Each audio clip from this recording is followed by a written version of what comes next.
Sumayin niyo ang kapayapaan. Maraming kaganapan sa mga nagdaang araw na ito at magpahanggang sa ngayon, kasalukuyang araw. Subalit kayong lahat ay nagkakaisa sa pananalangin upang pawiin ng Diyos o Kanya ng tuntukan ang mga pangyayari na pinahintulutan niya rin sa mga kaugnay. At ang inyong mga kapatid at kapwa-tao ay tunay na nangangamba sa mga bagay-bagay na kanilang nararanasan.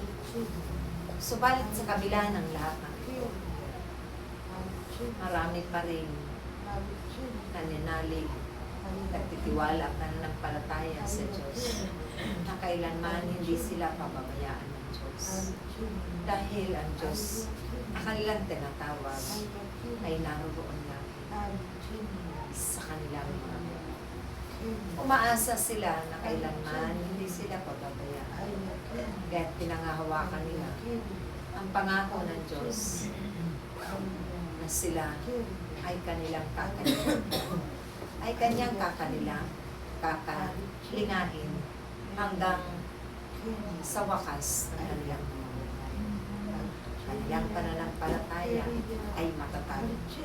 Subalit bilang tao ay naroon pa rin ang kanilang mga kabahaya sa dibdib, ang kanilang gutom na nararanasan at walang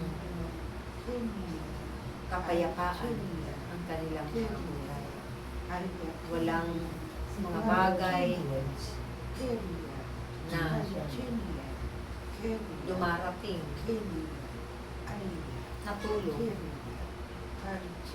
Subalit, ang lahat ng iyan ay inaasa na lang sa Diyos.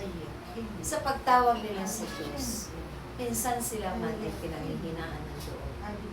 Minsan sila man ay nawawala ng pag-asa dahil sa kanilang kahinaan bilang tao.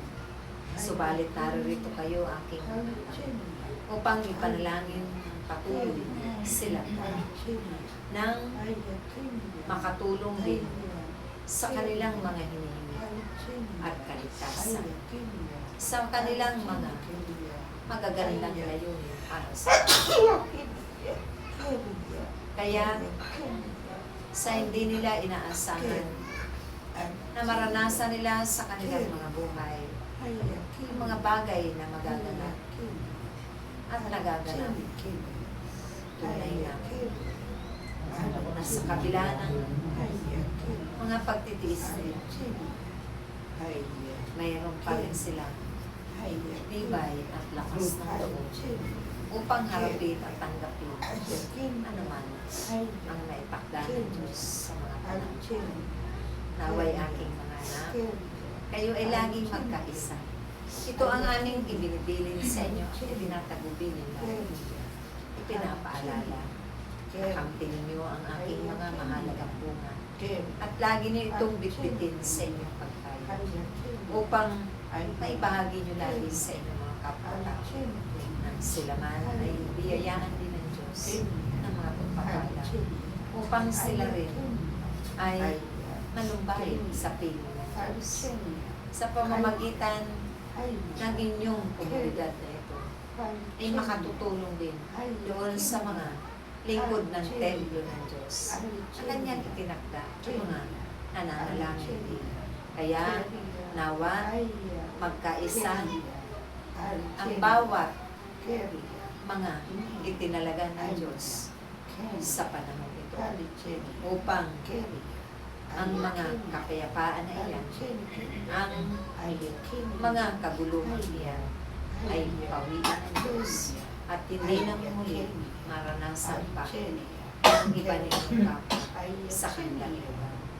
Mapanuto na nawa sana dahil isang aral ito sa bawat isa sa inyo ng mga anak ng Diyos na kayo'y nakakalimot, hindi lamang magpasalamat, nakakalimot, tumawag at manalangin sa araw-araw ninyong mga. Kaya't nawa, kayo man na naririto Mag-ibigan kayo sa isa't isa. Maggalangan kayo sa isa't isa. Sundin ninyo ang pinakamahalagang utos ng Diyos at tunay at tiyak ay lahat ay makakita.